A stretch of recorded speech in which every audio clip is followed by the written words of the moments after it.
Join us as we go beyond the pixels in the Gamer's Edge podcast, the podcast that takes you behind the scenes of video gaming. In each episode, we transcend the boundaries of mere pixels, immersing ourselves in the very essence of gaming and esports. Exclusive interviews with rising stars poised to redefine the industry, conversations with seasoned veterans sharing their tales of triumph and tribulation, insights from coaches and commentators who breathe life into every battle, as well as industry leaders that create the heartbeat of esports. Whether you harbour dreams of becoming a professional gamer, are a devoted fan eager to explore the hidden narratives, or simply find yourself captivated by the intricate workings of gaming and esports, the Gamer's Edge is your front row ticket. So fellow gamers, let's unite and explore. For in the dynamic landscapes of virtual competition, the Gamer's Edge podcast is your beacon, guiding you through the labyrinth of gaming excellence. So get ready for a thrilling adventure through the virtual arenas, where victory, camaraderie, and endless adventure await. What is going on, guys? Welcome into the Gamer's Edge podcast. I've got with me an incredibly talented mind here. He has built up some of the best brands, worked with some of the best brands, best organizations out there. And right now, he is the head of esports over at OG. If you're a Dota fan, I know you know what I'm talking about with these boys bringing in championships. Of course, y'all are now growing into Valorant and everything like that. But Mike, how are we doing today?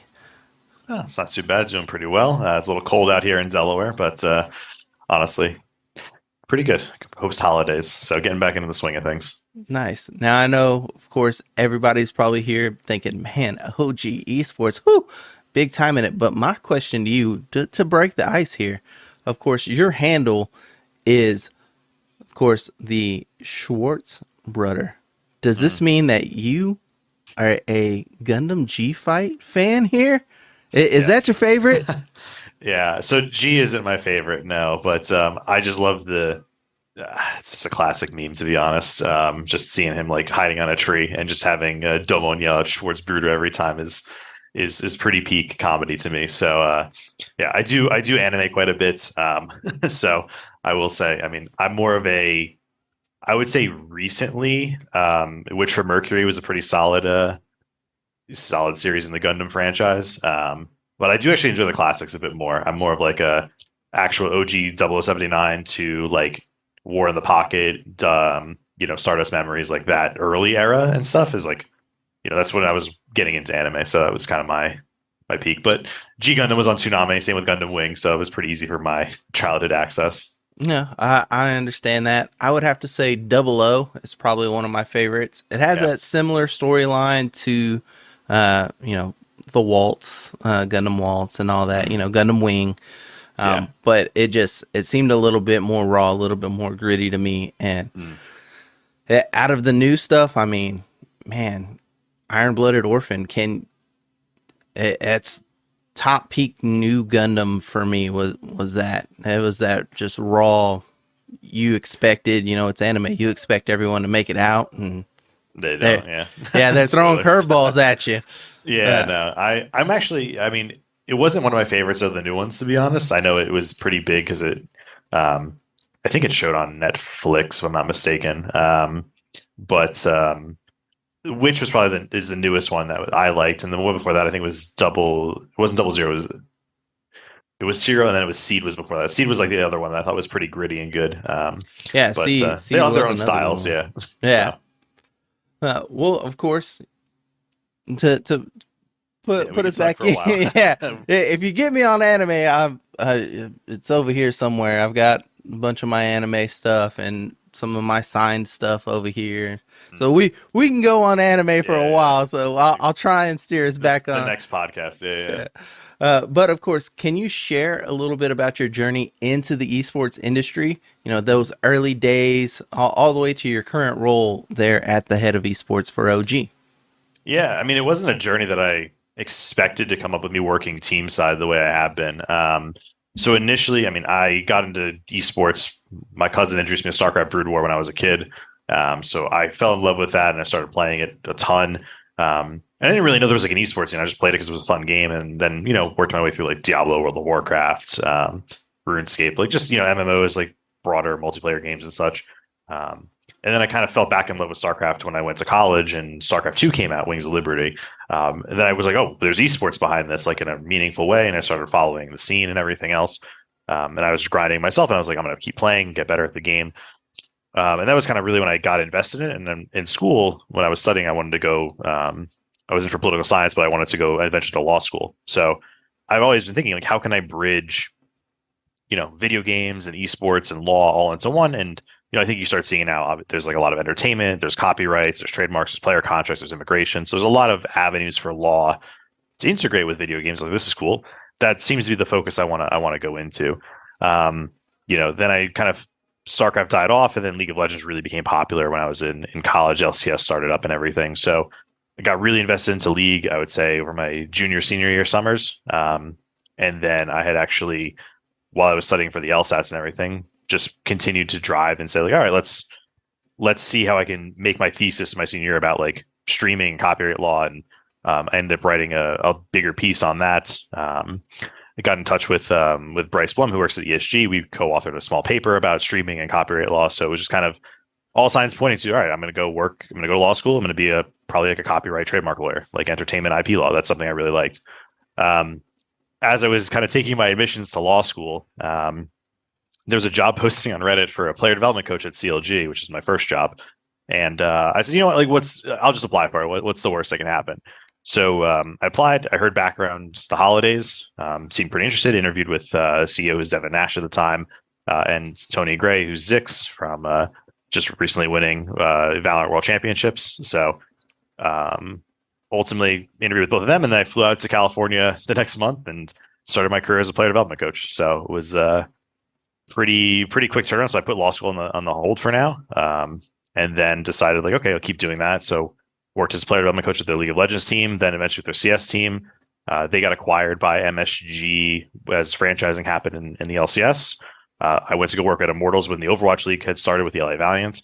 Worked there for a couple of years in the general manager capacity, and then eventually the director of esports for Immortals, so overseeing their league team, Valorant, Wild Rifts, still having some input with the Overwatch team as well. Did that for about 4 years, and then now I'm here at OG, which is just finishing up my second year actually here as head of esports. So working with the Dota, worked with the CS team, the Valorant project before franchising was decided, and now looking at other opportunities for OG. Nice.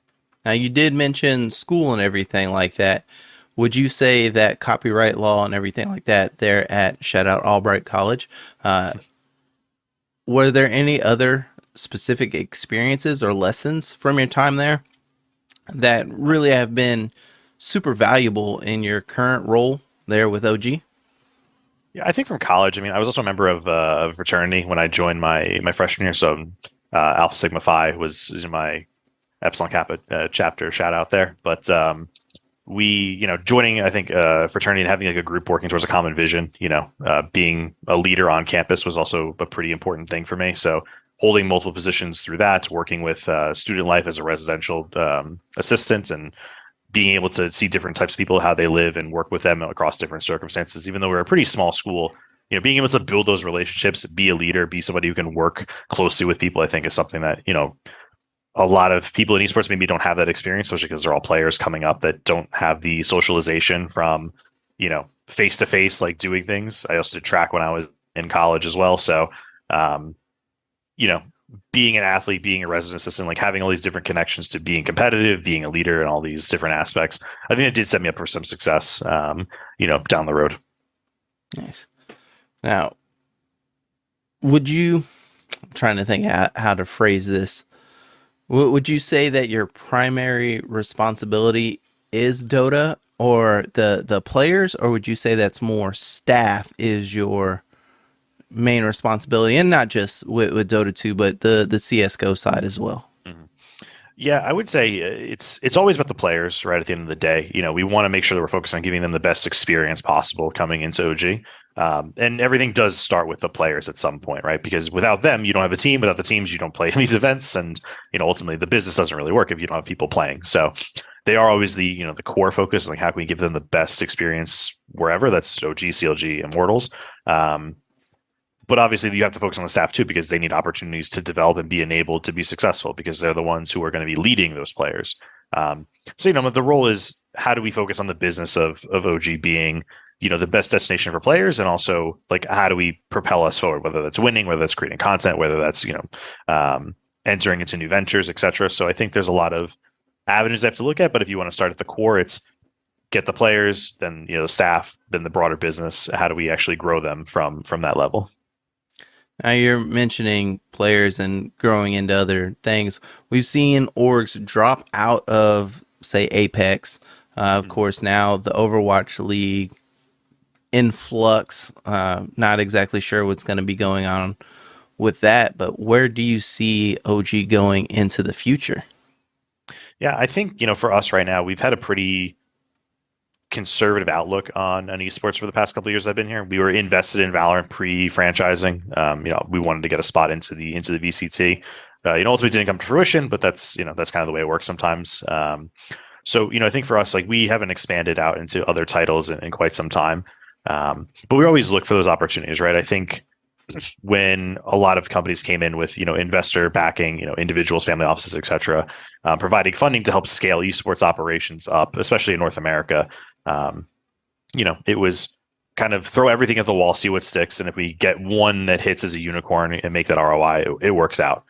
Europe is a little bit more conservative with taking in investor funding like that, so the growth has been a little bit slower on this side. That's why LEC franchised a bit later in the process. But when we're looking at it, I think it also gave us a sense of security where, because we're not having this huge capital outlay with an expectation of investor returns, we get to be pretty quick on decisions we want to make. And also, we aren't beholden to anybody but the ownership of the company itself, which is, Johan and Sebastian, who are the No-Tail and Seb from the legendary Dota rosters. So yeah, we don't have to worry too much about that. So I think now, looking into the future, as it's an esports winter, we do have the ability to actually still make those moves without having to worry too much about, is this going to be like, are we going to be able to generate a return? Who's the investors? We're worried about like any of the, shareholder debts and such. So, we're positioned pretty well to actually make moves, but just we can't do them maybe at the same scale that other organizations can do it. So nice. I look forward to, what y'all end up deciding to venture into. Now, soon. TM, yeah. Now, your time there at LA, going into the Immortals analogy, you've experienced handling logistics, communication, team management. What are the key principles that you follow in helping set teams up for success? Yeah, I think the biggest thing, especially with logistics, is you just got to be proactive, and you have to not only have plans A, B, and C, but probably run through DEF, maybe to Z as well. There's situations that will come up that you don't expect all the time, and it's tough to prepare for those. So I think it's not just assuming you're going to get a visa and everything's going to go smoothly. I think I've done probably well over 70, P visas, which are the international athlete ones, since I started at LA Valiant. I could probably do them in my sleep at this point. I know the process. I know, the lawyers that we go to help, facilitate those processes.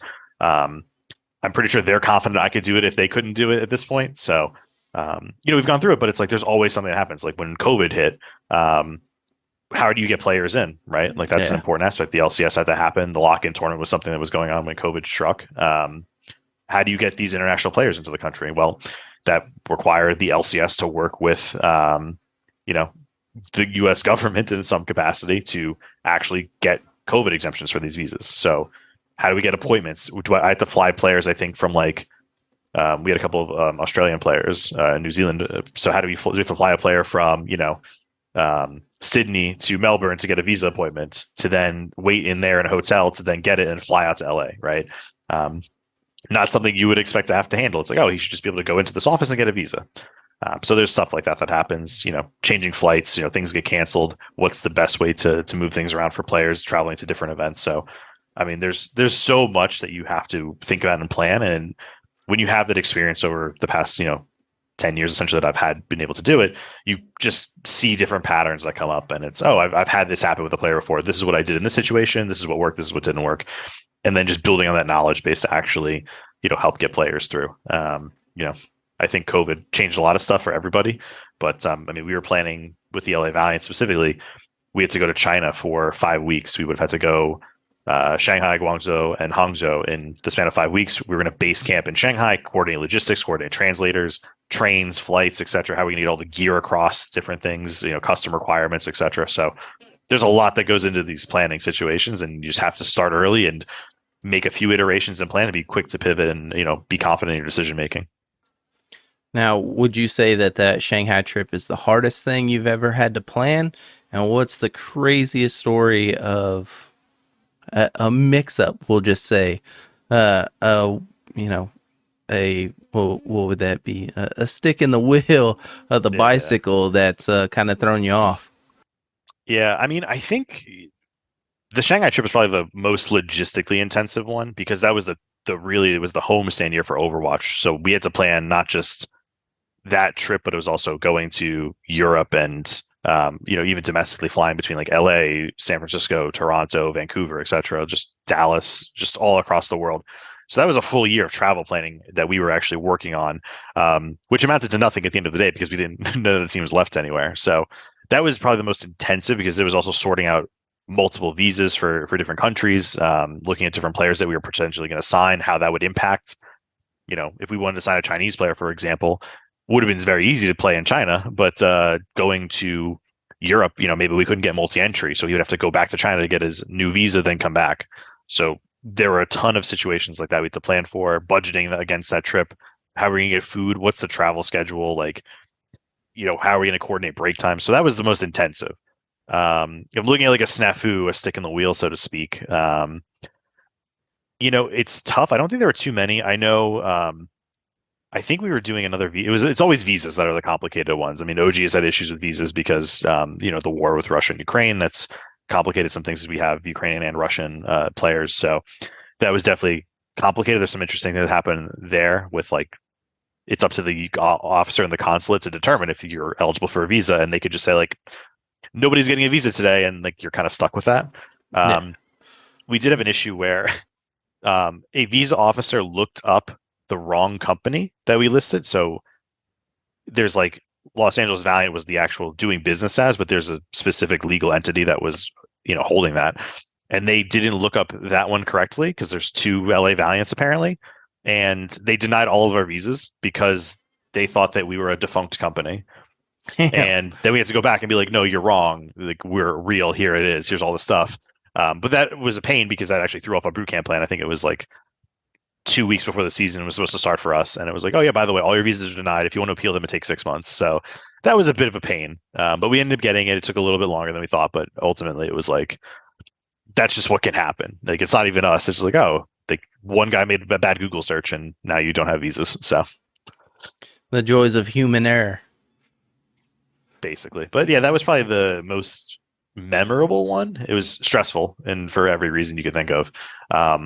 But yeah, other than that, I don't think there's really been too many like, players missing flights and stuff like that. That's like, it's so minor in the grand scheme of things. Like, you missed a flight, you can rebook it. Like, it's not a big deal.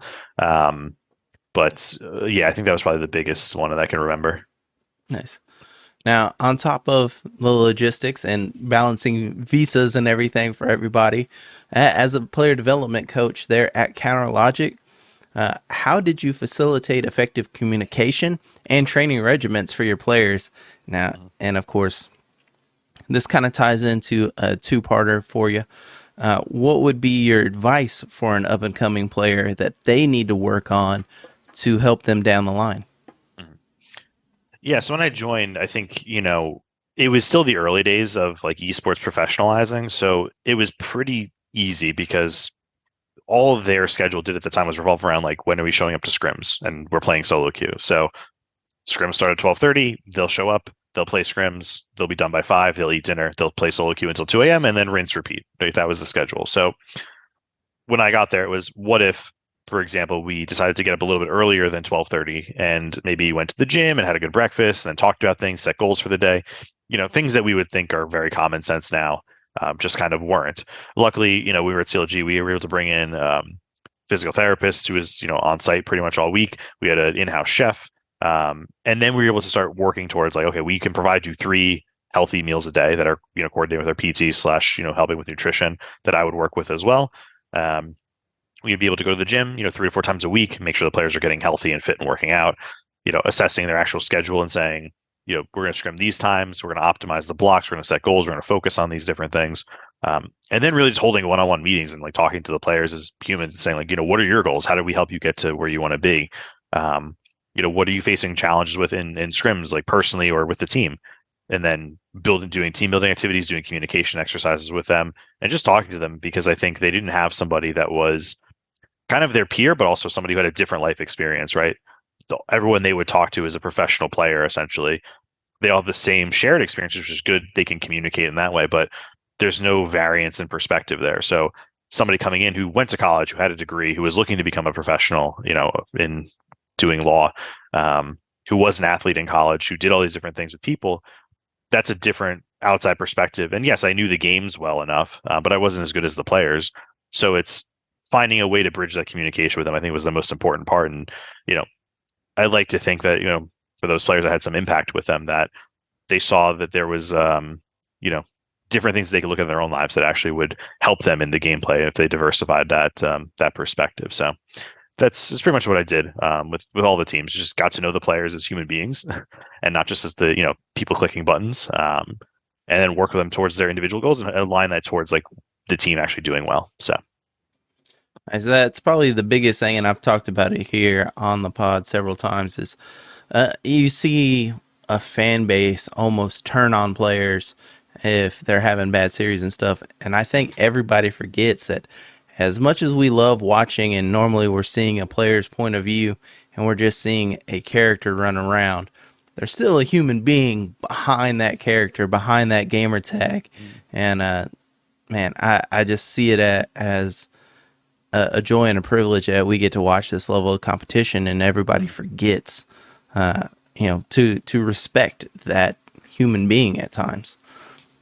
Yeah, it's tough with the level of maturity, right? Because you're anonymous. Like, it's the same as a fan in the stands yelling something. Like, as a professional athlete, like, you'll hear the boos and you'll hear things getting said, and it's like, it's kind of sent into the void, because it's not just one person. Like, if you could take a critic from the YouTube comments or the stream comments and put them next to the player, like, they'd have for the most part, you'd have a normal human interaction. But because the anonymity, especially online, where it's just like you're a gamer tag blocked off from screens and you could be anywhere in the world, this kind of empathy doesn't exist as much. And obviously you're watching, you're invested, like, maybe you're betting on a team to win or something. You're going to get heated. You're going to have an emotional attachment to it. And that's totally fine. That's a normal experience. Is like, the players are having it too. When they win, they're elated. The fans are happy. Like, everyone's great. And when you lose, like, they're dejected, and the players have to do some, searching and say like, okay, what did we lose? Was it my fault? And they're all going through this. And I think having criticism is fine, right? It's like, oh, you should have done X, Y, and Z instead. The players are doing that. They're going over it. The fans are going to say it. Usually you can block that stuff out. It's not something that's like material, but when you get it from like hundreds of thousands of people, yeah, it can have an impact. And you got to remember, they're 20-year-olds, right? Getting death threats from people is going to impact them psychologically in a way that, is different than it would be someone who's been a professional for 15 years in their sport, where they're like, yeah, I've known this, I've dealt with it, like, here's what I do, just tune it out. So it is a challenge. Obviously, you're not going to stop, like, this isn't going to stop everybody from being a dick online, right? But there is a level of empathy I think people need to have for younger professional players. Like, they're growing, and yes, they're going to face criticism, and they shouldn't be hidden from it. But also, if it's not constructive and you're just yelling obscenities at people, like, that's not really healthy either. So it's just being respectable as a fan and as a player.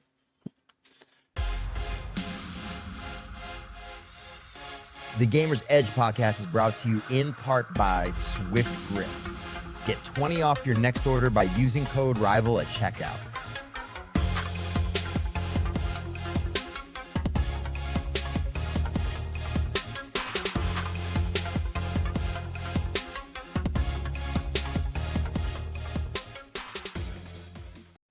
Now, of course, speaking of, not to put it in a light term, but death threats, a deadly move would be a reap. You, being a jiu-jitsu fan, probably know what I'm talking about. Now, not many people do know that you're a jiu-jitsu fan. So do you train yourself, or are you just a outside observer? Is there any interest in taking that competitive nature there to the mat and compete? So I started actually last year. So I've been I had the opportunity to train out when I was in Torrance. There's actually a studio out there that was pretty good that I was at, and I haven't actually been able to get it because when I was in New Jersey now this past year, it's been a little rough. There was no actual good places to train that were close by, so I had kind of left it off for this past year. So I'm hoping to get back into it. There's a few places near me now that I can look into. So it's been a bit rough to actually train since I'm traveling so much. That's probably been the hardest part. Is like, when I was at home, I was maybe going like, flying once a month maybe, so it wasn't too bad. But last year, I think I was on the road for probably 12 or so weeks, and it just messes with your like lifting cycle plus training cycle is just not it. So hopefully I'll get back into it. But it was a good experience. Like, it's something that was fun and I enjoyed. I mean, I'm not typically the person who you see doing it. Like, I'm a bit of a bigger person, so most jiu-jitsu practitioners I feel like are a little bit leaner in that sense. So Well, if you do, I know there's a big event coming up in Vegas in the next couple months. If you end up making that, my buddy Josh will actually be there. And 6'4", like I think he's 225, but he's just solid yeah, ex built. Yeah. ex cop, everything like that. Mhm. And I hate going against him in sparring because he just manhandles everybody. But maybe y'all can get a roll in. Yeah, I mean, I'm always down. Like, I'm way out of practice, so I have to probably grind up a few more months to feel comfy again. But yeah, if I get out there. Nice. Now, is there any events coming up for OG that you're looking forward to? Oh yeah, we got plenty. So right now, I think on the Dota side, January's a lot of qualifiers and a lot of the. I think we have Dream League, ESL One, Betboom Dacha for Dubai. So January is a big qualifier month for us. So there's a lot of events probably happening starting next week for us, going through the end of the month.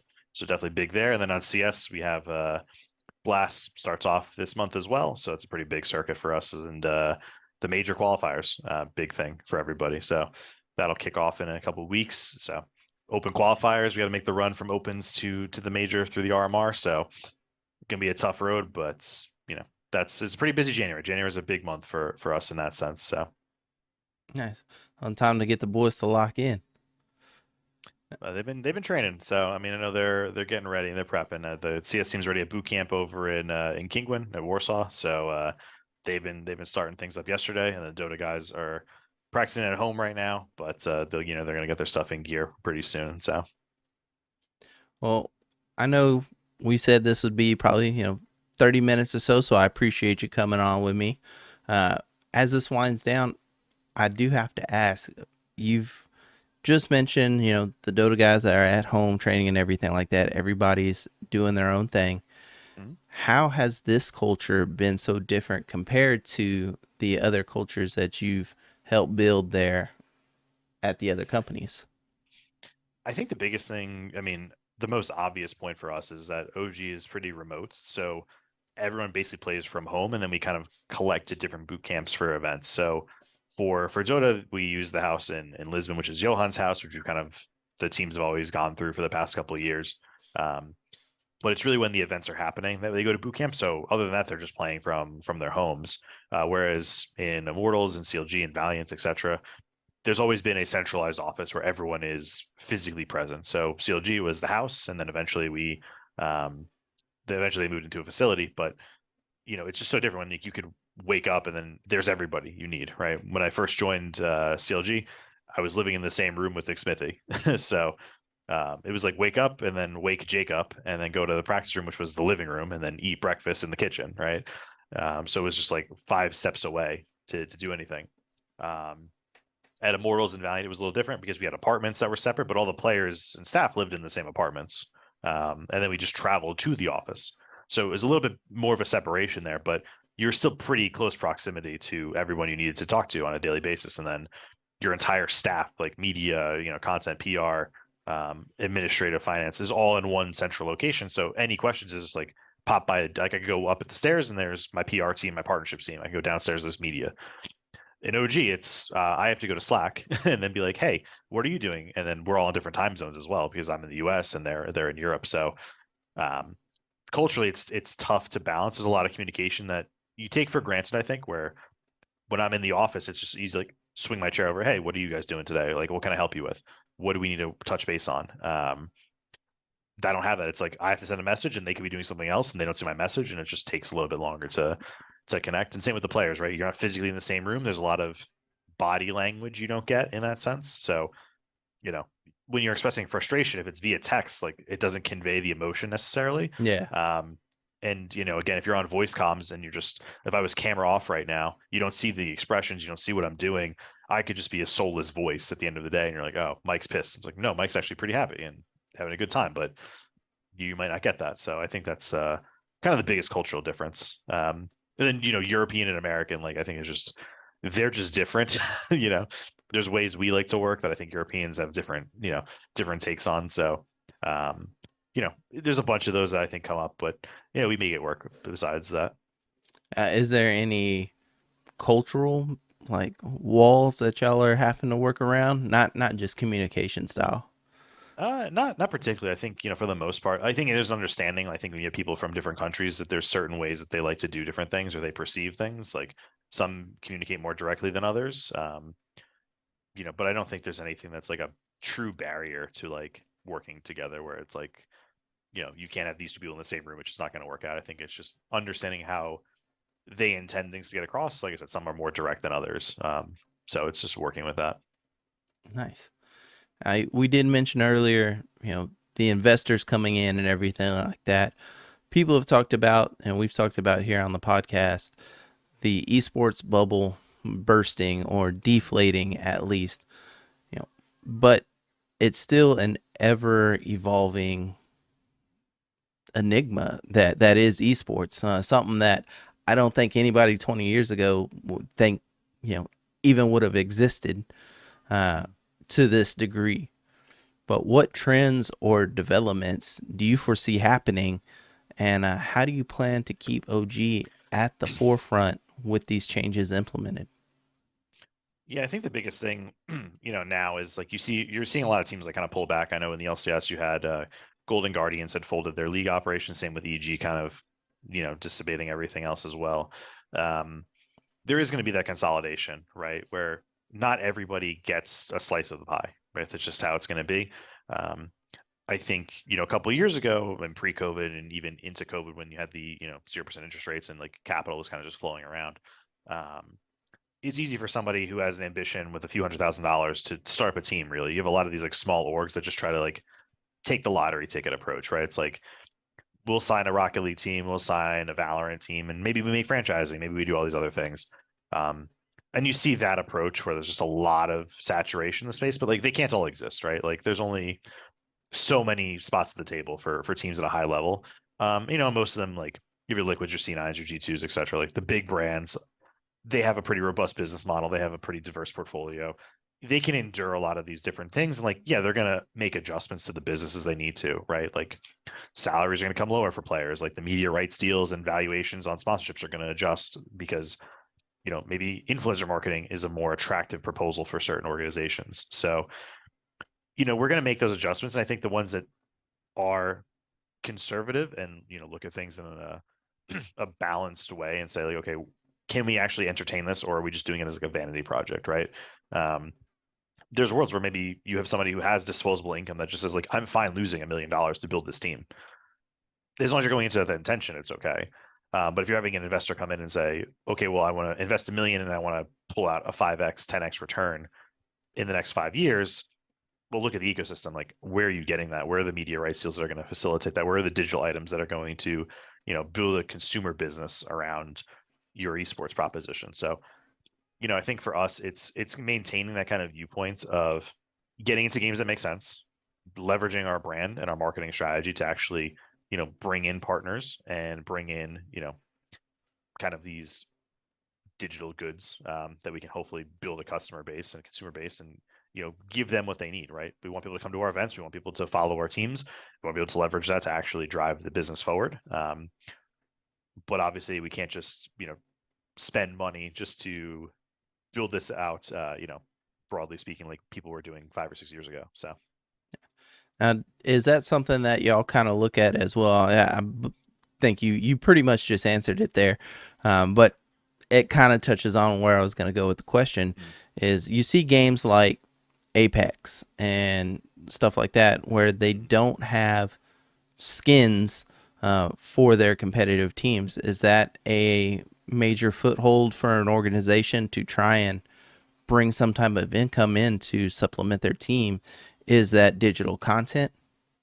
Yeah, I mean it's a huge part, I think, of why Counter-Strike has been such an attractive proposition for investment over the past 20 years, because there actually are items that people have, there is a marketplace for these items. People want to buy them.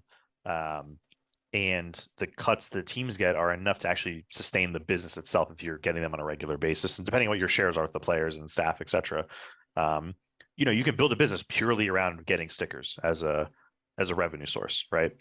And I think the difficulty you run into is like the games are not the same as sports, right? There is no owner of basketball or owner of football, but there is an owner of Apex Legends. There is an owner of Dota, and they get to make unilateral decisions through their game. So we need the publishers to work with the teams if they want to continue operating their esports, because if the publishers come back and say, hey, we're not doing any skins, there's no in-game revenue, we're not going to share any media rights for broadcasting, we're not going to give you the rights to do it in the first place, there's no licenses for tournaments, esports doesn't exist in that sense. Then we're back to, we'll play, we can play Dota as our 5 friends, but we're not going to be able to build out a multi-million-dollar tournament system. So there has to be some work with it. I know if you want a good follow, it's usually Arnold from Gen G posts about it pretty frequently, where it's the publishers do need to work with the teams in that sense to keep the esport growing and to make sure that it's vibrant. There has to be an offering that works with the teams, and hopefully the teams can provide some value back, where it's, if there's a new game that comes out, for example, having an esports arm can be a very powerful marketing tool if done correctly, and giving incentive to the teams to actually get into the game. So I think it's important to work together in that sense. So it's a shame when you see some publishers maybe not operating in that world where they're just making those decisions and kind of cutting out the teams. But again, that's where we're looking at consolidation. The teams that have a robust business outside of the games themselves will be able to survive. Teams that build these relationships with publishers will continue to stay in those games as long as it's sustainable. But if people are getting cut out left and right, then the pie is going to get smaller and smaller, and you're going to see organizations fold if they don't have I mean, you've probably seen it a lot. Like, organizations will get into a new game, a year later they'll be out of it, and the game can be great, but if it doesn't make sense as a business, like, you're not just going to keep bleeding money out. So yeah, especially with games like Rainbow Six, I've seen it, hit them pretty hard. Again, we talked about earlier the crash of the Overwatch League, kind of go down. We're seeing it now with Call of Duty. A lot of mergers now going on, certain people bowing out of Call of Duty and everything like that. And again, it's like this deflation of high investments, of course, during COVID when everybody was shut in, and now that the world's kind of back out into the world. Yeah.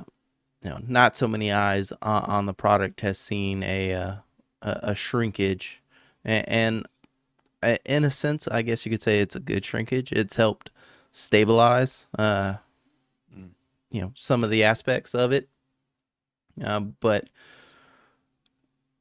it's still kind of sad to see, because we see, I'm so sorry to this gentleman because I cannot remember his name right off the top of my head. He is the main guy from Luminosity. Luminosity was catching backlash for how they paid their Rainbow Six players. Oh yeah, and it was Alex that said it. Yeah. Yes, Alex. Thank you. And he let everybody know, like, hey, like, yeah, we may not pay them like thousands of dollars, Yeah. but you have to look at Rainbow Six itself, look at our placements, look at our income, coming in from Rainbow Six. We just don't have the cash to pay everyone. And again, that goes to what I was saying earlier about, human beings bashing other human beings for video games. Like, this is still a company. Like, you wouldn't expect Walmart to slash prices on everything. You're not going to go, buy, a Jeep for, $20. Yeah, exactly. We don't want to be like, it's not like a corporate apologist thing where it's like, oh, because Jeff Bezos makes like $1 billion a minute, he should pay everybody like $1 million, right? Like, there's a benefit to when we're looking at, like, look, those players, they had an opportunity to look at this contract and say, we want to play or we don't want to play. And they, ultimately they're deciding. Now, I'm not going to speak to the legality of, like, I don't know if what they're paying them is legal or not. I'm assuming it would be. They have lawyers that look over this stuff. But if they presented an offer that they believe is fair and the players saw that and they accepted that offer, and now maybe the players get, I think Alex had mentioned this in his post as well, they basically get all the prize money, they get most of the revenue if they do make any, and they can leave whenever they want. So maybe it's fair in that sense. I don't know the Rainbow Six ecosystem, so I don't know what the normal player contracts are, but I do know that 7 or 8 major organizations left the space. Yeah. And it's been in a rough spot. So, people have to make their own decisions, and if the players feel like that's the best one for them, then they're going to stick with that decision. If they don't and they're free to leave, then so be it. Like, obviously, I don't want to comment on a situation where I don't have all the information in front of me to say, like, oh, this is good or bad. But I think people need to recognize, like, yeah, people should get paid fairly, and people can accept or decline what they think is fair or not. That's how esports works. If I make an offer to a player for $10,000 a month and they want 20, well, they can take my offer, they can walk away from it. That's how this works. It's just a negotiation. There's no, like, bad feelings. It's just how business is. I know some people kind of get into it and it's a little personal, and I think there was a case maybe with Sentinels who had said something about that, where they had a disagreement about a player and they basically aired it out publicly, and it's like, look, we're all trying to be professional about it. Like, I might make an offer that somebody doesn't like, and they can tell me that that's unfair, but they don't have to accept that offer. That's how it comes down. So it's tough. It's tough to figure out, like, what's the actual value of an esports player, right? It's you can quantify their social media, but, like, what's the value of a player that I don't know has never won a trophy before? We're kind of just looking at the market and trying to find a number that makes sense for everybody, but it's more art than science in most of those cases. So Yeah. Well, I know we've been kind of bouncing all over the wall back and forth between subjects, but I'm gonna get a little personal. We talked about anime earlier. What are you currently watching? I'm waiting for the fall season to kick off, to be honest. I mean, solo leveling is supposed to hit in a few days, so that's like the big to do. Currently watching, what am I watching right now? I have to finish Skip to Loafer. That's what I got to finish this week, which is, like, from last season. But I kind of watch everything on the calendar. So I'd say I'm looking forward to solo leveling, and then Classroom of the Elite comes out as well today. So that's probably another one. Yeah. Season 3? Season 3, yeah, coming out. But yeah, I pretty much read/watch everything. I think I've built up a pretty solid manga collection as well now. So Nice. I'm waiting for Blue Lock Season 2 to come out. Of course, like you said, solo leveling's highly anticipated. My Hero is supposed to be getting a movie this year as well. I know Mappa has kind of shelved. I'm going to just look up Mappa. Is it Hell's Paradise? Yes, thank you. Okay. I was like, to be honest, I didn't realize that was Mappa, to be honest. I thought it was something else.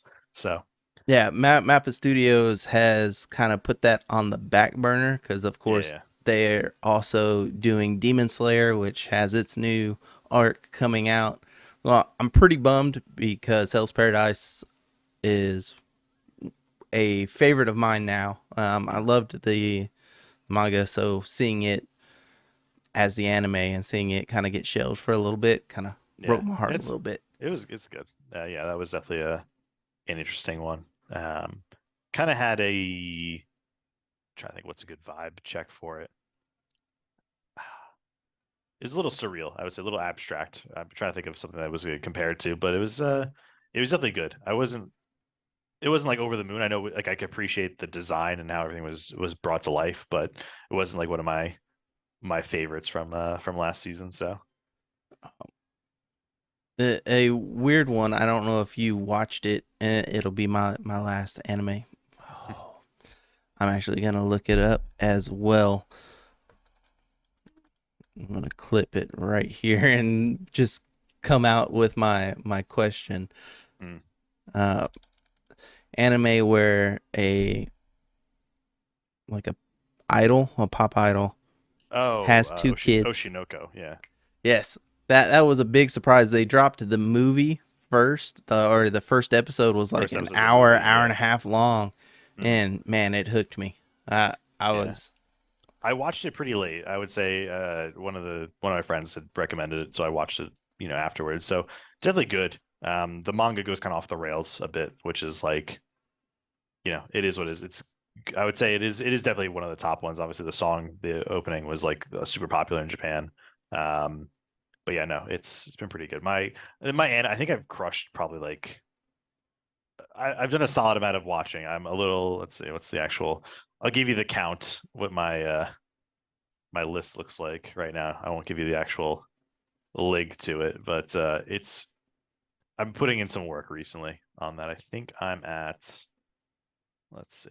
I wish you would tell me like the full statistic. All right, so I've watched as of right now 360 series. Nice. So I've got a good one. I would say out of that, if we're looking at top tier, it's Full Metal Brotherhood is up there. That's classic. Then I've got Horimiya as number two, and then Evangelion is also a big one for me. So Oh yeah, super classic. I think that one is up there with everybody. Um, my very first anime was a anime called MD Geist. I randomly rented it when I was younger. My parents had no idea what it was as well, and I watched it in my room, and ever since then I was hooked. And that was probably fourth or fifth grade. But watching people's heads get blown off, because it's a post-apocalyptic Mm. kind of thing. In the very beginning scene is he jumps off of a cliff and shoots these guys in a plane, and their heads blow off, because of course you know how they did it yeah, back in the always 80s and yeah. stuff. Yeah, it was super wild and over the top explosion. And I was like, I love this. This is my Yeah, new good my new stuff. thing. Well, I do want to thank you. My final question to you before I let you off the hook here is, what are your personal goals and aspirations, not just for this year, going into this new year, but just in your career in general? Oh man, I mean, I think lifting a trophy would be nice. I mean, the last time I think I picked one up was 20 when I started actually with CLG. It was the summer or spring LCS championship in 2016. So we got pretty close. We went second in MSI that year, so it was a pretty good year. But would like to pick up some more hardware. So hopefully this year will be year. Obviously at OG we had a pretty successful run, winning the Stockholm Major, winning ESL Malaysia, but would like to add a few more in the CS side to the collection would be nice. I think OG picking up a trophy there would be pretty sick. So hopefully we'll see. Right now it's really just we got the new teams together pretty much, so just getting them onboarded and making sure that this is a good year for us is, focus on the small things first and let the big things come later. Cool.